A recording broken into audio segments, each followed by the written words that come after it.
सुप्रभात भैया बहनों, आज हम पढ़ेंगे कबीर और कबीर को निरंतर आगे की ओर बढ़ाते हुए दूसरे पद की ओर। अब तक हमने पहले पद में जाना था कि कबीर जी कौन थे और हिंदी साहित्य में उनका नाम क्यों स्वर्ण अक्षरों में लिखा गया है।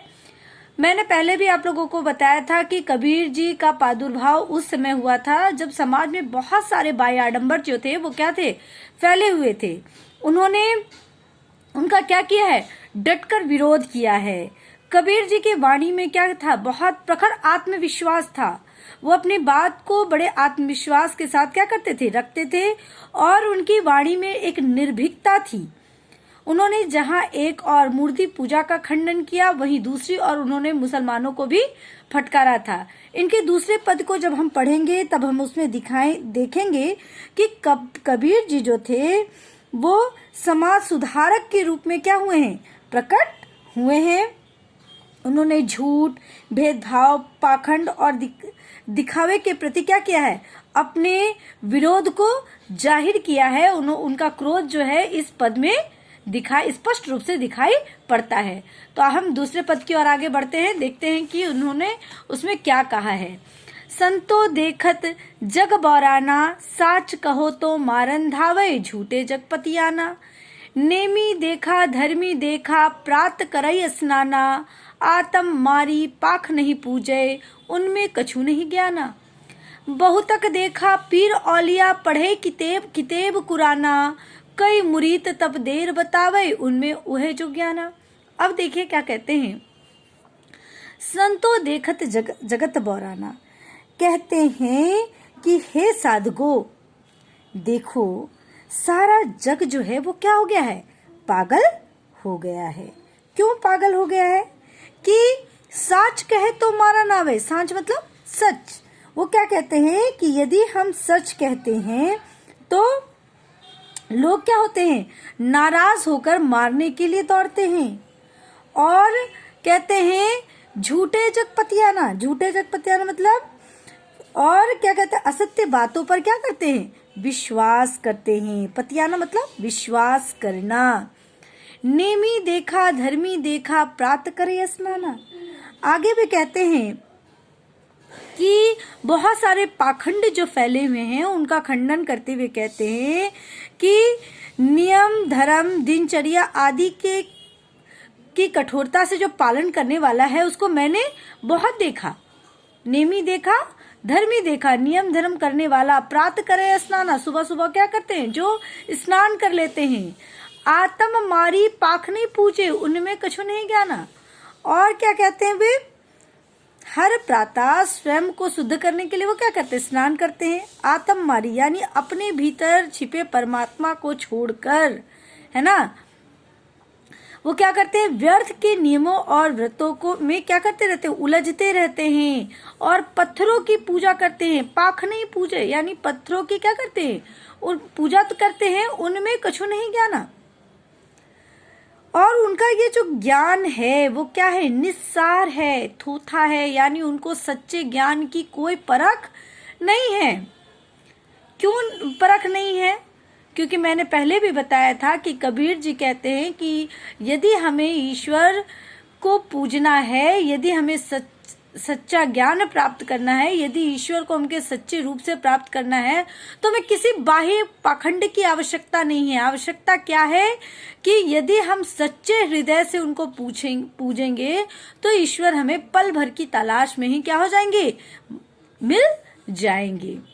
आगे कहता है, बहुतक देखा पीर औलिया, पढ़े किताब कुराना। वो आगे कहते हैं कि कबीर दास जो बोल रहे हैं कि मैंने बहुत सारे पीर पैगंबर को देखा है, पीर औलिया बहुत सारे पीर पैगंबर को देखा है, पढ़े किताब कुराना, जो बहुत सारे ग्रंथों का क्या रखते हैं, ज्ञान रखते हैं, उसे पढ़ते हैं, है ना, उसे समझते हैं। परंतु कई मुरीद तदबीर बतावे, उनमें उन्हें जो ज्ञान।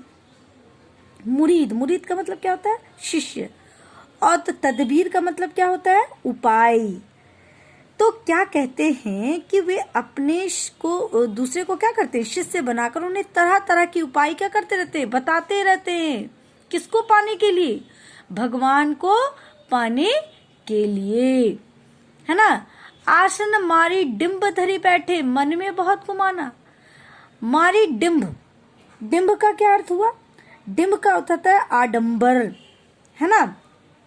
और कहते हैं कि वास्तव में ऐसे पाखंडियों ने खुदा को तो जाना ही नहीं है। यह जो साधक है समाधि की मुद्रा में जो है वो क्या किए हैं? आसन लगाए बैठे हैं।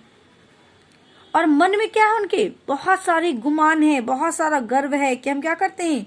ईश्वर को पहचानते हैं, ईश्वर के सच्चे साधक हैं, लेकिन वास्तव में वो ईश्वर का उन्हें तनिक भी ज्ञान नहीं है। वो उनका सिर्फ क्या है? डिंब है। क्या है? बाह्य दिखावा। पीपर पाथर पूजन लागे, तीर्थ गर्व भुलाना। आगे वो कहते हैं कि मन में अहंकार है उनकी। पीपल के वृक्ष और पत्थरों की क्या करते हैं? मूर्तियों की वो क्या करते रहते हैं? पूजा करते हैं। और तीर्थ व्रतों का क्या करते हैं? पालन करते हैं। लेकिन ये सब क्या है? छलावा है, दिखावा है, भुलावा है। साधना के नाम पर क्या है? एक भटकाव है। इससे ईश्वर कहीं से भी मिलने वाले नहीं है। टोपी पहिरे, माला पहिरे, छाप तिलक अनुमाना। अब क्या कहते हैं कि उनके गले में पड़ी हुई माला या टोपी, तिलक, छापा जो है को देखकर उनके पाखंड का अनुमान लगाया जा सकता है कि वे केवल क्या करते हैं? दिखावा करते हैं। टोपी पहिरे, माला पहिरे, छाप तिलक अनुमाना। साखी शब्द ही गावत भूले, आत्म खबरी न जाना। साखी और शब्द को क्या करते वे? गाते चलते हैं। साखी क्या है? दोहा है ना। और वो कहते हैं कि वे लोग जो हैं प्रभु का ज्ञान देने के लिए साखी और शब्द गाते फिरते हैं, लेकिन वास्तव में उन्हें स्वयं परमात्मा तत्व का ज्ञान ही नहीं है। किसको नहीं है? जो सच्चे हृदय से जो केवल बाह्य आडंबर करते हैं उनको ईश्वर का सच्चा ज्ञान नहीं है। हिंदू कहे मोही राम प्यारा, तुर्क कहे रहीमाना। अब क्या कहता है कि हिंदू कहता है कि हमें क्या है? राम प्रिय है, राम प्यारा, यानी राम क्या है? प्रिय है। तुर्क कहे रहीमाना। और मुस्लिम क्या कहते हैं? कि रहमान उन्हें प्यारा है। इस प्रकार राम और रहीम के नाम पर हिंदू और मुसलमान के नाम पर दोनों आपस में क्या करते रहते हैं? लड़ते रहते हैं, झगड़ते रहते हैं। आपस में दो लरी लरी मुए, मर्व न कहू जाना। लरी लरी मुए मन लड़ लड़ कर मर गए, है ना। लेकिन वास्तव में ईश्वर को पहचानने वाला कोई नहीं है। ईश्वर को पहचानने वाले यह कभी नहीं कहता है कि मेरा ईश्वर अच्छा है। और सभी जो है अपने ईश्वर को, अपने आराध्य को अच्छा कहने का सबको हक है।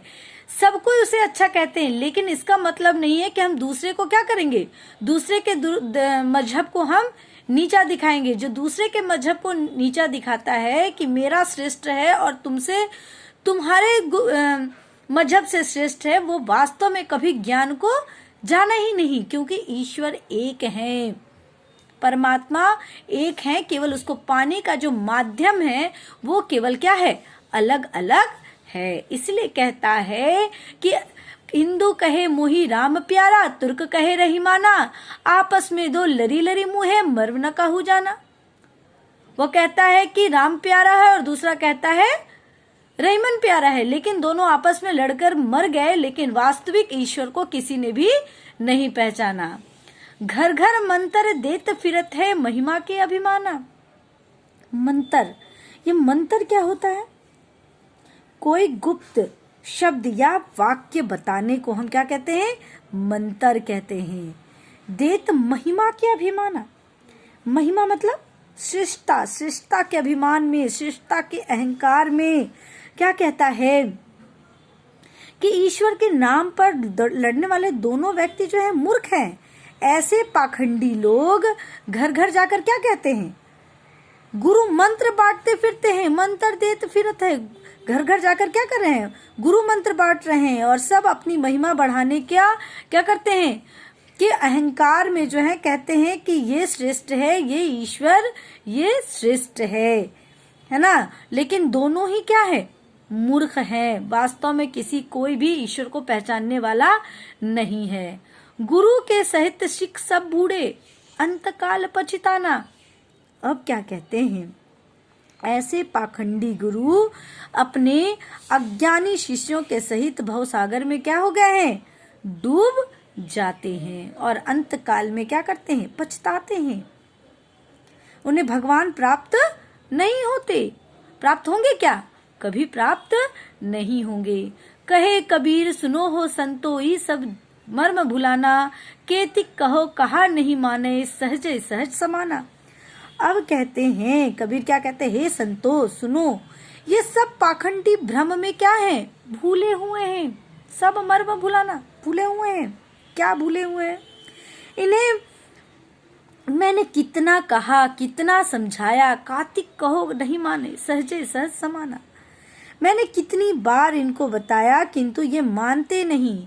सच क्या है, सच तो यह है कि ईश्वर सहज साधना से क्या होते हैं, मिल जाते हैं। संत जन जो है सहज स्वाभाविक प्रेम से उसमें लीन हो सकते हैं। यानी वो बार बार कहते हैं कि ईश्वर को पाने का सबसे सच्चा और सबसे सरल उपाय है। ईश्वर की प्राप्ति के लिए हम क्या कर सकते हैं, ईश्वर कैसे हमें प्राप्त हो सकते हैं, केवल सहजता से हमें ईश्वर प्राप्त हो सकते हैं। यदि आप अपने मन को स्वच्छ रखते हैं, साफ रखते हैं, सभी प्रकार के प्रपंच से यदि आप दूर रहते हैं, तो सहज ही आप ईश्वर की प्राप्ति हो जाएगी।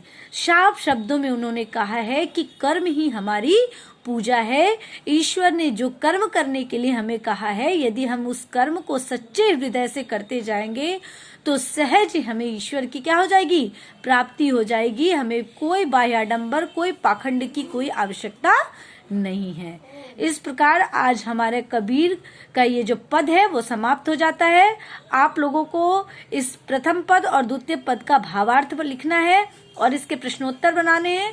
जहां कहीं भी आप लोगों को कोई प्रॉब्लम होगी उसे हमारे पर्सनल व्हाट्सएप में भेज दीजिएगा, उस पर हम लोग सॉल्यूशन करेंगे। आज के लिए इतना ही, धन्यवाद।